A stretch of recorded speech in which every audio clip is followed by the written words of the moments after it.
جب فرعون ماں اپنے لشکر کے دریا نیل میں غرق ہو گیا، حضرت موسیٰ علیہ السلام کو بنی اسرائیل کے ساتھ مصر میں قرار نصیب ہوا، تو ایک دن موسیٰ علیہ السلام کا اللہ تبارک و تعالیٰ سے اس طرح مکالمہ ہوا کہ موسیٰ علیہ السلام نے خداوند قدوس کی بارگاہ میں عرض کی کہ اے خداوند، تیرے بندوں میں سب سے زیادہ تجھ کو محبوب کون سا بندہ ہے؟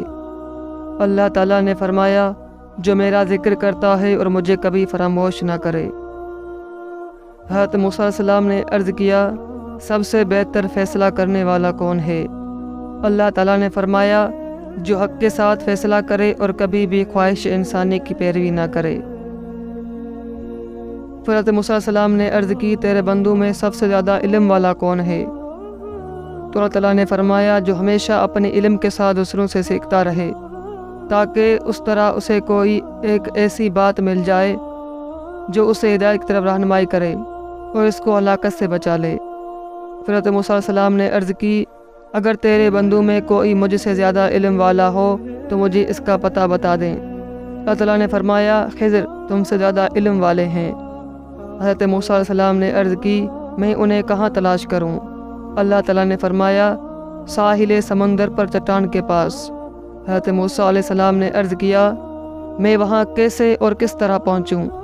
اللہ تعالیٰ نے فرمایا، تم ایک ٹوکری میں ایک مچھلی لے کر سفر کرو، جہاں وہ مچھلی گم ہو جائے بس وہیں حضرت خضر علیہ السلام سے ملاقات ہوگی۔ اس کے بعد حضرت موسیٰ علیہ السلام نے اپنے خادم اور شاگرد حضرت یوشع بن نون بن ابراہیم بن یوسف علیہ السلام کو اپنا رفیق سفر بنا کر مجمع البحرین کا سفر فرمایا۔ حضرت موسیٰ علیہ السلام چلتے چلتے جب بہت دور چلے گئے تو ایک جگہ سو گئے۔ اسی جگہ مچھلی ٹوکری میں سے تڑپ کر سمندر میں کود گئی اور جس جگہ پانی میں ڈوبی وہاں پانی میں سے ایک سوراخ بن گیا۔ حضرت موسیٰ علیہ السلام نیند سے بیدار ہو کر چلنے لگے۔ جب دوپہر کے کھانے کا وقت ہوا تو آپ نے اپنے شاگرد حضرت یوشع بن نون علیہ السلام سے مچھلی طلب فرمائی، تو انہوں نے عرض کیا کہ چٹان کے پاس جہاں آپ سو گئے تھے مچھلی کود کر سمندر میں چلی گئی اور میں آپ کو بتانا بھول گیا۔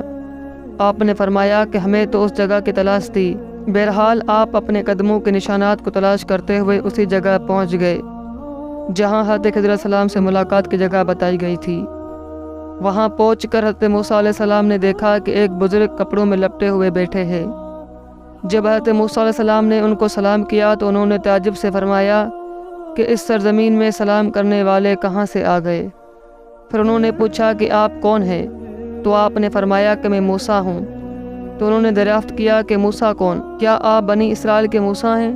تو آپ نے فرمایا جی ہاں۔ تو حضرت خضر علیہ السلام نے کہا کہ اے موسیٰ، مجھے اللہ تعالیٰ نے ایک ایسا علم دیا ہے جس کو آپ نہیں جانتے، اور آپ کو اللہ تعالیٰ نے ایسا علم دیا ہے جس کو میں نہیں جانتا۔ مطلب یہ تھا کہ میں علم اسرار جانتا ہوں جس کا آپ کو علم نہیں، اور آپ علم شرائع جانتے ہیں جس کو میں نہیں جانتا۔ پھر حضرت موسیٰ علیہ السلام نے فرمایا کہ اے خضر، کیا آپ مجھے اس کی اجازت دیتے ہیں کہ میں آپ کے پیچھے پیچھے چلوں تاکہ اللہ تعالیٰ نے آپ کو جو علوم دیے ہیں آپ کچھ مجھے بھی تعلیم دیں؟ تو حضرت خضر علیہ السلام نے کہا کہ آپ میرے ساتھ صبر نہ کر سکیں گے۔ حضرت موسیٰ علیہ السلام نے فرمایا کہ میں انشاءاللہ تعالیٰ صبر کروں گا اور کبھی بھی کوئی نافرمانی نہیں کروں گا۔ حضرت خضر علیہ السلام نے کہا کہ شرط یہ ہے کہ آپ مجھ سے کسی بات کے متعلق کوئی سوال نہ کریں یہاں تک کہ میں خود آپ کو بتا دوں۔ غرض اس عہد و معاہدہ کے بعد حضرت خضر علیہ السلام نے حضرت موسیٰ و حضرت یوشع بن نون علیہ السلام کو اپنے ساتھ لے کر سمندر کے کنارے چلنا شروع کر دیا، یہاں تک کہ ایک کشتی پر نظر پڑی اور کشتی والوں نے ان تینوں صاحبان کو کشتی پر سوار کر لیا اور کشتی کا کرایہ بھی نہیں مانگا۔ جب یہ لوگ کشتی میں بیٹھ گئے تو حضرت خضر علیہ السلام نے اپنے جولے میں سے کلہاڑی نکالی اور کشتی کو پھاڑ کر اس کا ایک تختہ نکال کر سمندر میں پھینک دیا۔ یہ منظر دیکھ کر حضرت موسیٰ علیہ السلام برداشت نہ کر سکے اور حضرت خضر علیہ السلام سے یہ سوال کر بیٹھے، کیا تم نے اس کو اس لیے چیرا کہ اس کے سواروں کو ڈباؤ؟ بے شک تم نے بری بات کی۔ حضرت خضر علیہ السلام نے کہا، کیا میں نے آپ سے کہہ نہیں دیا تھا کہ آپ میرے ساتھ صبر نہ کر سکیں گے؟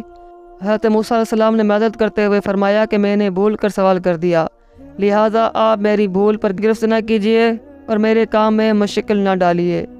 پھر یہ حضرات کچھ دور آگے کو چلے تو حضرت خضر علیہ السلام نے ایک نابالغ بچے کو دیکھا جو اپنے ماں باپ کا اکلوتا بیٹا تھا۔ حضرت خضر علیہ السلام نے گلا دبا کر اور زمین پر پٹک کر اس بچے کو قتل کر ڈالا۔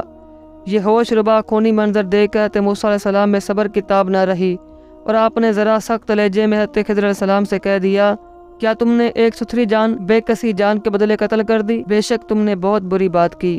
حضرت خضر علیہ السلام نے پھر یہی جواب دیا کہ کیا میں نے آپ سے یہ نہیں کہا تھا کہ آپ ہرگز میرے ساتھ صبر نہ کر سکیں گے؟ حضرت موسیٰ علیہ السلام نے فرمایا کہ اچھا، اب اگر اس کے بعد میں آپ سے کچھ پوچھوں تو آپ میرے ساتھ نہ رہیے گا۔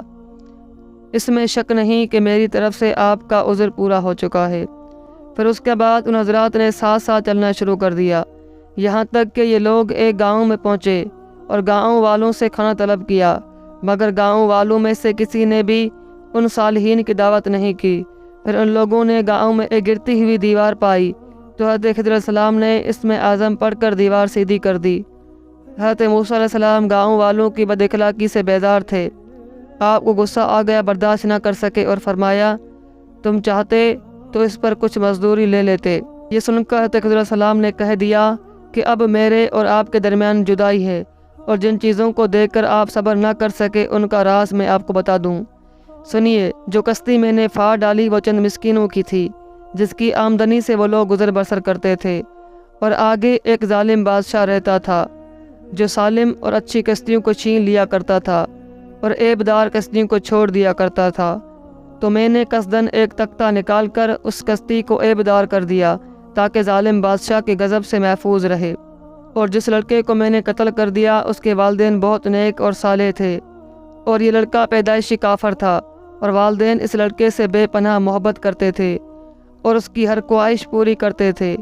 تو ہمیں یہ خوف و خطرہ نظر آیا کہ وہ لڑکا کہیں اپنے والدین کو کفر میں مبتلا نہ کر دے، اس لیے میں نے اس لڑکے کو قتل کر کے اس کے والدین کو کفر سے بچا لیا۔